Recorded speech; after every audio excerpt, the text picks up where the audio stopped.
So hello my dear students, हमने अभी अपने फर्स्ट पार्ट में पढ़ा एसआई यूनिट्स के बारे में। अभी ये motion and measurement of distance का सेकंड पार्ट है और इस सेकंड पार्ट में हम क्या पढ़ने वाले हैं? सेकंड पार्ट में हम पढ़ने वाले हैं correct way of measuring things.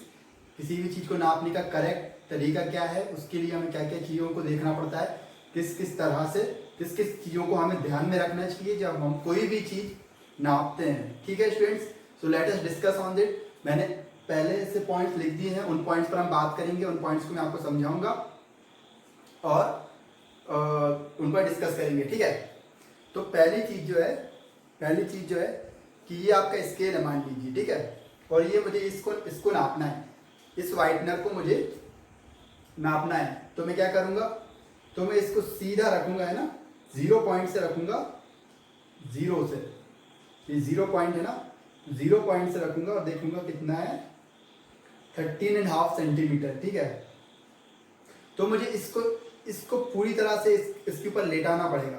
अब अगर मैं इसको ऐसे नापूंगा ना, ऐसे करके, तो मेरी लेंथ सही नहीं आएगी। ये मैं ऊपर से ऐसे नापूंगा या फिर ऐसे नापूंगा टेढ़ा, या फिर मैं स्केल को ऐसे नापूंगा, तो ये लेंथ सही नहीं आएगी। इसके लिए आपको बिल्कुल इसको कांटेक्ट में रखना पड़ेगा, सटाना पड़ेगा एक दूसरे को इस तरह से। ठीक है, तो पहला पॉइंट हमारा यही है। पहला पॉइंट ये बोल रहा है, place the scale in contact with the object along the length. ठीक है, यही बोल रहा है पहला point, place the object in contact with the object. Contact में रखना है ऐसे, ठीक है, अलोंग द लेंथ पर उसको कांटेक्ट में रखना है बिल्कुल। ठीक है, ऐसे कोई नहीं नापेगा या ऐसे कोई नहीं नापेगा। ठीक है, दूसरी चीज ये देखिए, कोई भी स्केल होगा, आप खुद ही अपना स्केल उठाएंगे, 0 मार्क होगा। ठीक है, 0 मार्क से आपको नापना है, 0 मार्क पर आपको रखनी है कोई भी चीज और आपको इस तरह से नापना है। ठीक है, 0 मार्क से नापनी है। ये देखो 13.5 सेंटीमीटर है ये। ठीक है, तो 0 मार्क से ही नापिएगा आप। ठीक है, हमेशा 0 मार्क से ही नापना है, मेजर फ्रॉम द 0 मार्क। लेकिन अगर आप मान लीजिए कि इसका 0 मार्क नहीं है, स्केल का ये स्केल टूट गया, ऐसे टूट गया मेरा स्केल और 0 मार्क नहीं है, फिर मैं क्या करूं, जैसे मैं मान लीजिए आप ये भाई ये टूट गया, इतना यहां से टूट गया मेरा स्केल, अब मैं क्या करूं, तो भाई को किसी भी मार्क से नाप लीजिए, आप किसी भी मार्क से नाप लीजिए। जैसे मैं यहाँ 10 से नापता हूँ, ठीक है, 10 से मैंने नापा, 10 से ये गया 23.5। ठीक है, 10 से 23.5 गया। तो अब मुझे क्या करना है, मेरे पास 0 मार्क नहीं था, 0 मार्क से नापता तो 13.5 आ रहा था, तो उसमें कोई प्रॉब्लम नहीं थी। अब मैं 10 से नाप रहा हूँ, तो 10 से नाप रहा हूँ तो 23.5 आ रहा है। तो क्योंकि मैं 10 से नाप रहा हूँ तो इस 10 को मुझे घटाना पड़ेगा इधर से, क्योंकि मैं 10 पॉइंट आगे से नाप रहा हूँ। तो ये जितनी भी लेंथ मेरी आ रही है ना यहाँ पर, उसमें से मुझे 10 घटाने पड़ेंगे। ठीक है, तो देखिए स्टार्टिंग पॉइंट क्या है, स्टार्टिंग पॉइंट में 10 से स्टार्ट कर रहा हूँ, 23.5 तक जा रहा है। तो मुझे क्या करना पड़ेगा, length of the object is equal to end point minus starting point. End point में से स्टार्टिंग पॉइंट मुझे माइनस कर देना पड़ेगा। जैसे कि मेरे स्केल की लेंथ अभी मैं 10 से स्टार्ट कर रहा हूं, तो आ रही है 23.5। ठीक है, 23.5 और मैंने स्टार्ट किया है 10 से, 10.0, तो कितना आ जाएगा, 13.5 आ जाएगा। ठीक है स्टूडेंट्स, तो आपको 0 मार्क से नापना है। लेकिन अगर आप 0 मार्क नहीं है और आप किसी और मार्क से नाप रहे हैं, तो उस मार्क को बाद में माइनस कर देंगे। ठीक है, और इस फॉर्मूले से length of the object is equal to end point minus starting point. End में जो पॉइंट आ रहा है, जैसे कि मैं ये नाप रहा हूं, तो एंड पॉइंट जहां से नाप रहा हूं, 9 से 10 से नाप रहा हूं, तो एंड पॉइंट, स्टार्टिंग पॉइंट 10 है और एंड पॉइंट 23.5 है। तो 23.5 में से 10 माइनस करना है। ठीक है, एंड पॉइंट में से स्टार्टिंग पॉइंट माइनस करना है, तो हमारी लेंथ मिल जाएगी। ठीक है स्टूडेंट्स, तीसरी चीज और क्या है कि जब भी आप किसी चीज को नाप रहे हैं, तो वहां पर नापते समय अपनी आंखें उसके ऊपर रखनी है। ठीक है, ऐसे नहीं नापना है अपन को, ऐसे नहीं नापना है, यहाँ पे नहीं देखना है, या फिर ऐसे नहीं देखना, ऐसे देखते ना बहुत लोग, तो ऐसे नहीं देखना अपन को बिल्कुल उसके ऊपर, जस्ट उसके ऊपर देखना है। ठीक है, तो position your I just over the point of measurement. Point of measurement जिस पॉइंट पे हम मेजर कर रहे हैं ना, उसकी जस्ट पोजीशन हमारी आई की जस्ट उसके ऊपर होना चाहिए, जस्ट उसके ओवर होना चाहिए, ऊपर होनी चाहिए। ठीक है, और क्या है कि प्रॉपर चीज से मेजर करना चाहिए। जैसे कि स्केल है, स्केल से मैं बोर्ड नाप सकता हूँ, ठीक है। अब मेरे स्केल से मुझे कमर नापनी है, अब मैं स्केल से कमर कैसे नापूं? क्या मैं स्केल से कमर नाप सकता हूँ? ठीक है, नापने को तो नाप भी सकता हूँ, लेकिन ये कोई तरीका नहीं है। This is not a method to measure anything, ठीक है। अगर आपको भाई कमर नापनी है तो आपको उसके लिए अलग अलग चीज इस्तेमाल करनी पड़ेगी। आपको उसके लिए क्या इस्तेमाल करना पड़ेगा? आपको उसके लिए टेप इस्तेमाल करना पड़ेगा, ठीक है। तो टेप इस्तेमाल करिए, ठीक है, और ऐसे नापिए, यहाँ से बिल्कुल सटा के रखना है। मैंने बताया पहले ना, बिल्कुल सटा के रखना चाहिए। तो जैसे कि ये है, ये नापा 34.5 इंच, ठीक है। ऐसे करके आप नाप सकते हैं। तो और किसी भी ट्री की, कोई भी ट्री है, आपको कोई पेड़ की हाइट ना, पेड़ की गोलाई नापनी है, ठीक है, उसके तने की गोलाई नापनी है, तो आप क्या करेंगे? तो आप इसका यूज करेंगे, ठीक है, इसका यूज करेंगे। आप स्केल का यूज करके पेड़ के तने की गोलाई नहीं नाप सकते। तो प्रॉपर इंस्ट्रूमेंट यूज करना है, प्रॉपर तरीके से नापना है, प्रॉपर इंस्ट्रूमेंट का यूज करके नापना है, ठीक है। ये हो गया एक पॉइंट हमारा स्टूडेंट्स, ठीक है, याद रखना है इस पॉइंट को। Use proper scale for measuring items, proper scale use करना है। Tape to measure your waist, मतलब कमर, ठीक है, वेस्ट का मतलब होता है कमर, एंड गिर मतलब गोलाई, गोलाई ऑफ ट्री की गोलाई नापनी हो या कमर नापनी हो, तो इस तरह की चीजों के लिए टेप का इस्तेमाल करें। और मीटर रोड का इस्तेमाल करते हैं क्लॉथ नापने के लिए। आप कपड़े की दुकान पर जाएंगे तो एक बड़ी मीटर रोड होती है, बहुत 1 मीटर लंबी होती है, उससे नापते हैं। तो प्रॉपर चीज, किसी भी चीज को नापने के लिए प्रॉपर मेजरिंग आइटम का इस्तेमाल करना है, ठीक है। ठीक है स्टूडेंट्स, मेरे ख्याल से ये चीज तो आपको समझ में आ गई होगी। इसमें कुछ भी ऐसा नहीं है जो कि समझ में ना आया हो। लेकिन मैं आपको एक चीज और दिखा देता हूँ। कुछ अजीब चीजें होती हैं, उनको कैसे नापे। एक आपको एक चीज बताता हूँ।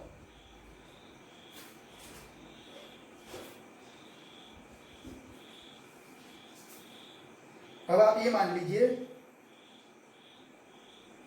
मान लीजिए कि भाई इस चीज को मुझे नापना है, तो इसको मैं कैसे नापूंगा?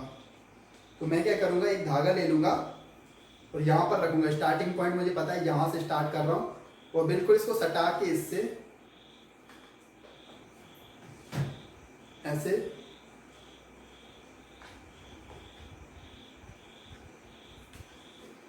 घुमाता जाऊंगा, ठीक है, इसके पूरे सरफेस पर। और यहाँ पर मैंने स्टार्ट किया था, तो यहाँ से इतना हो गया मेरा धागा, ठीक है। इतना धागा मुझे मिल गया भाई, इतना धागा उसके टोटल सरफेस पर मैंने लगाया था। अब इस धागे को मैं नाप लूंगा, ठीक है, इस धागे को मैं नाप लूंगा।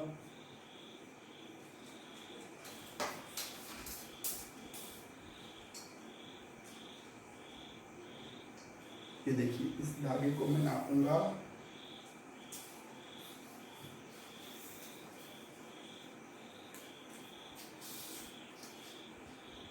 जीरो से स्टार्ट किया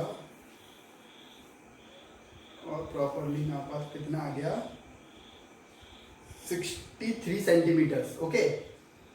तो मुझे क्या पता चल गई, ये जो चीज़ थी इसकी पूरी मैंने नाप लिया इसको कि भाई ये कितना लंबा है, ठीक है, इसकी पूरी गोलाई कितनी है, 63 है। तो इस तरह से कुछ कर्व्ड चीज़ों को, जो कर्व्ड होती है ना, घुमावदार चीज़ें होती हैं, उनको हम इस तरह से नाप सकते हैं दोस्त, ठीक है। तो कोई दिक्कत मेरे ख्याल से यहाँ तक आपको नहीं होनी चाहिए, कोई भी डाउट आपको इसमें नहीं होना चाहिए, ये आप नोट कर लीजिए, ठीक है।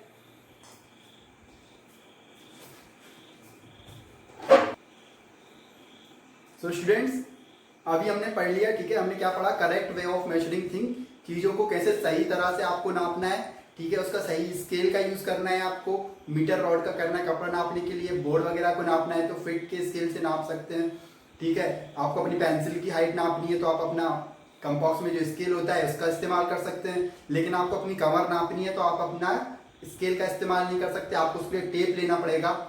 आपको ट्री की गोलाई नापनी है तो आपको उसके लिए टेप लेना पड़ेगा, ठीक है। तो करेक्ट तरीके से हमने कैसे चीजों को नापना है, ठीक है, ये हमने पढ़ लिया। और अगर आपका 0 मार्क नहीं है, स्केल में 0 मार्क नहीं है, तो किसी भी मार्क से आप नाप सकते हैं। और जो एंड पॉइंट पर जो लेंथ आ रही है उसमें से आपको माइनस करना है, ठीक है, जितना आप जिस पॉइंट से नाप रहे हैं ना, वो पॉइंट माइनस करना है। And point minus starting point, तब जाके आपको उस चीज की लेंथ मिलेगी।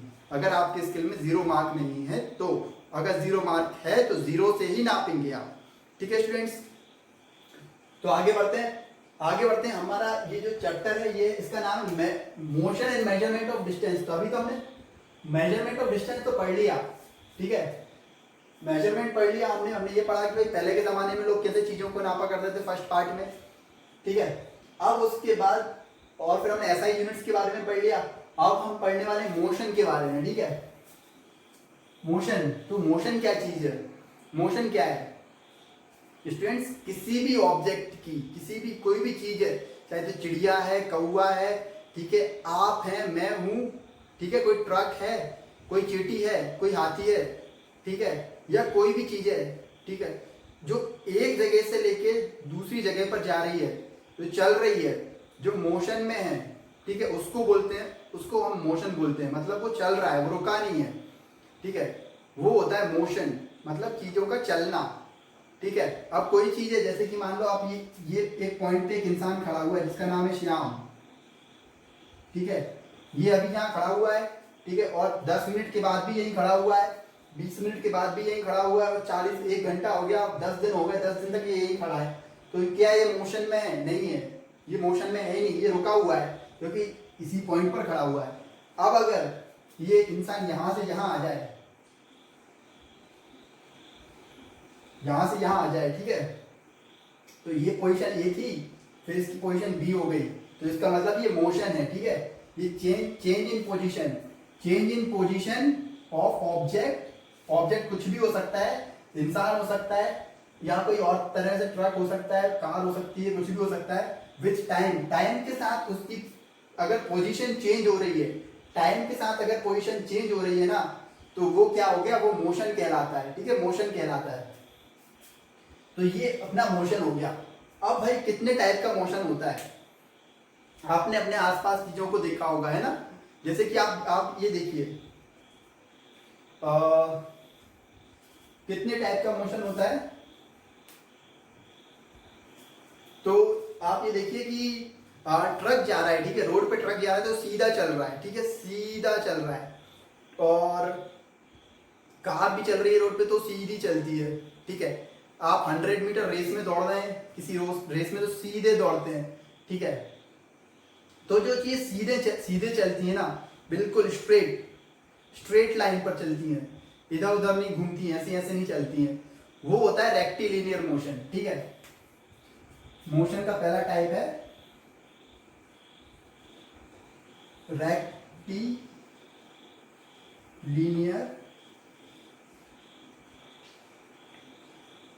मोशन, ठीक है। क्या होता है रेक्टिलिनियर मोशन? जो भी चीजें straight, motion in a straight line, ठीक है, स्ट्रेट लाइन में जो मोशन होता है उसे बोलते हैं rectilinear motion. Motion in straight line, ठीक है। दूसरे तरह का मोशन क्या होता है, आपने और भी चीजों को देखा होगा ना, कि और भी तरह का मोशन देखा होगा, जैसे कि कोई चीज गोल घूमती है ना, जैसे पंखा हो गया हमारा, पंखा है तो पंखा कैसे घूमता है, ठीक है, ये पंखा है और ये उसकी पंखुड़ी है,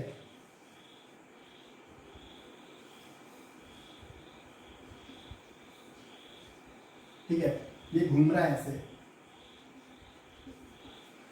तो अब ये पंखा अपनी पोजीशन तो चेंज नहीं कर रहा है, पंखा तो उठ के यहाँ से यहाँ नहीं जा रहा है और ना यहाँ से यहाँ जा रहा है, ठीक है। तो इसमें क्या हो रहा है, इसमें अगर यहाँ पे कोई पॉइंट है ना, तो ये टाइम के साथ क्या यहाँ मिलेगा आपको, ठीक है, तो इसके बाद यहाँ आ जाएगा, फिर यहाँ आ जाएगा, यहाँ आ जाएगा, यहाँ आ जाएगा, उसके बाद यहाँ आ जाएगा, ऐसे करके ये यहाँ पे जो पॉइंट है वो अपनी पोजीशन चेंज कर रहे हैं। ये पंखा उठ के खुद नहीं जा रहा है, हालांकि वो अगर ये पंखा खुद सीधे ऐसे चलने लगे कहीं तो रेक्टिलिनियर मोशन हो जाएगा, लेकिन ये तो वही है, गोल गोल घूम रहा है, ठीक है। तो इस प्रकार का जो मोशन होता है ना, उसको बोलते हैं हम सर्क्यूलर मोशन, ठीक है। ये हो गया सर्क्यूलर मोशन, फर्स्ट हो गया रेक्टिलिनियर मोशन, सेकंड हो गया सर्क्यूलर मोशन। आप सर्क्यूलर से नाम से समझ जाइए, सर्क्यूलर मतलब सर्किल, सर्किल में जो मोशन हो रहा है उसे बोलते हैं सर्क्यूलर मोशन, ठीक है। इस जगह से ये जगह चेंज नहीं हो रही है, लेकिन ये पॉइंट, ये जो डिस्टेंस है ये भी बराबर है, ये डिस्टेंस ही चेंज नहीं हो रहा है, ठीक है, ये डिस्टेंस ही बराबर है, लेकिन इसकी पोजीशन टाइम के साथ चेंज होती जा रही है, ठीक है। और क्या हो सकता है सर्कुलर मोशन का एग्जांपल, साइकिल का टायर घूमते हुए देखा है आपने, साइकिल का जो टायर घूम रहा है वो भी सर्कुलर मोशन हो गया। आपका घड़ी का जो कांटा घूम रहा है, घड़ी का जो कांटा घूम रहा है वो भी सर्कुलर मोशन हो गया। और क्या हो सकता है सर्कुलर मोशन, अब आप अपनी डेली लाइफ में खुद और देखिए कि सर्कुलर मोशन और क्या हो सकता है, ठीक है। तो रेक्टिलिनियर मोशन पढ़ लिया हमने कि भाई सीधी चल रही है, मैं चल रहा हूं ये, ठीक है, तो क्या हो गया, ये रेक्टिलिनियर मोशन हो गया, सीधा चल रहा हूं, ठीक है। गोल गोल घूमती हुई चीज को बोलते हैं सर्कुलर मोशन, ठीक है। अब तीसरे प्रकार का मोशन इन सर्कुलर पाथ, इसको लिख लीजिए, सर्कुलर मोशन मतलब motion in a circular path, इसको क्या बोलते हैं, सर्कुलर मोशन बोलते हैं, ठीक है। अब एक और तीसरे प्रकार का मोशन है, ठीक है, पीरियोडिक मोशन। पीरियोडिक मोशन में आपको दिखाता हूं कैसे होता है। ये देखिए, ये क्या है, बॉल है, ठीक है,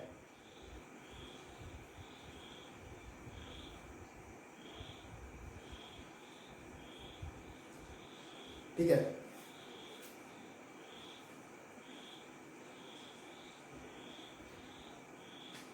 ये देखिए,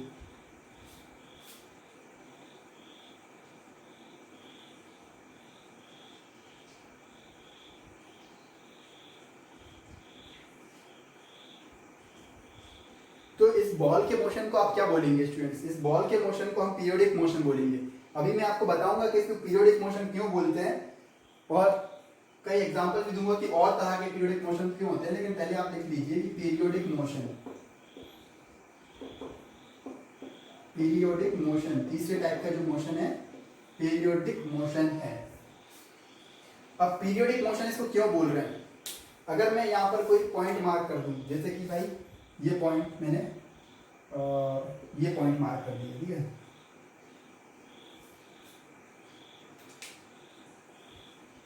और मैं यहां पर इसको ऐसे घुमाता हूं,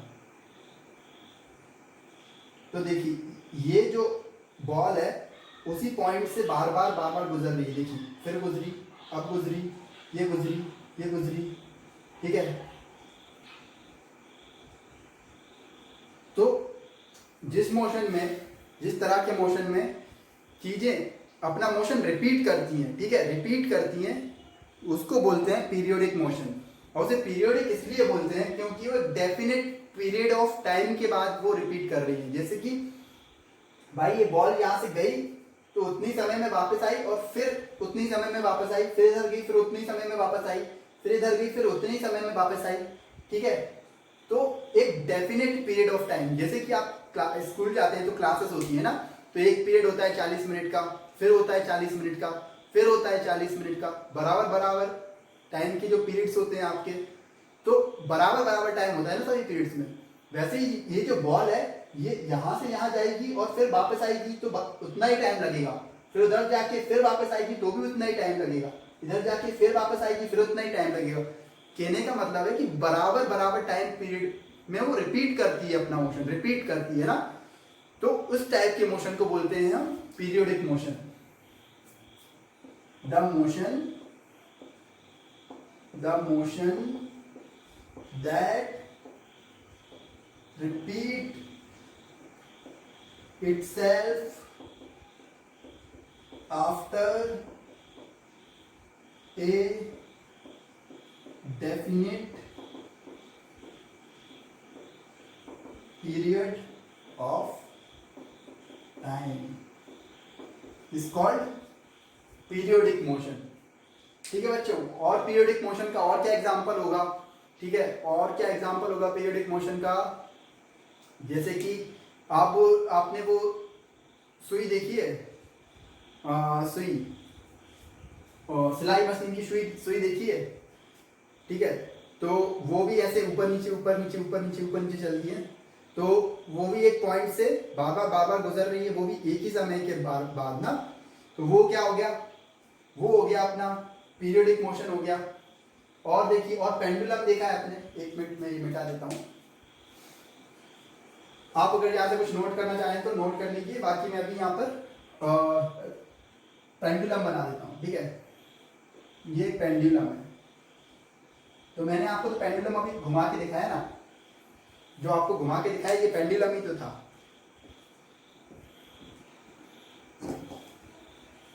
ये देखिए, ये एक पेंडुलम है, ठीक है। आपने घड़ियों में भी देखा होगा, घड़ियों में भी लगा रहता है ये, ठीक है।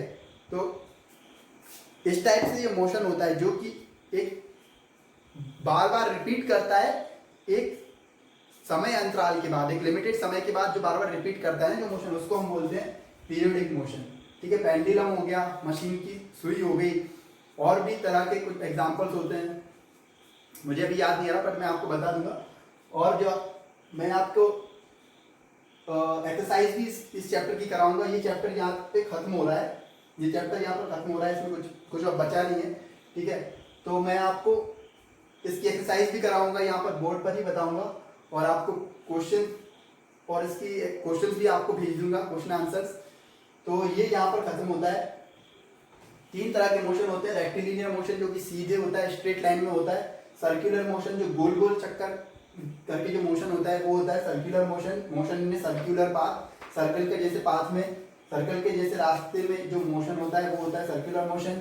और पीरियोडिक मोशन जो अपने आप को रिपीट करता है after a definite period of time, वो होता है पीरियोडिक मोशन, ठीक है।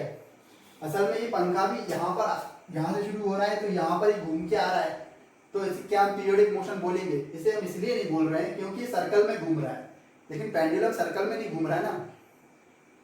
तो ये जो चीज सर्कल में घूमती है वो सर्कुलर मोशन हो जाता है, ठीक है। और जो चीज सर्कल में नहीं घूम रही है फिर भी रिपीट कर रहा है इस जगह पर, ठीक है, उसको बोलते हैं हम पीरियोडिक मोशन। तो आप ये नोट कर लीजिए। एंड दिस इज, ये क्लास ओवर हो गई, खत्म हो गई है। और इस चैप्टर से रिलेटेड कोई भी डाउट हो तो हम डाउट क्लास में सॉल्व करेंगे उसको। और इसमें शायद कुछ भी ऐसा बचा नहीं है जो आपको समझ में ना आया हो मेरे ख्याल से। तो और भी कोई चीज़ होगी तो हम डिस्कशन करने के लिए हमेशा रेडी हैं, डाउट क्लास में हमेशा हम रेडी हैं। और ये आप नोट कर लीजिए। And that's all, the class is over. ये चैप्टर भी खत्म हो गया आपका, so please note it down.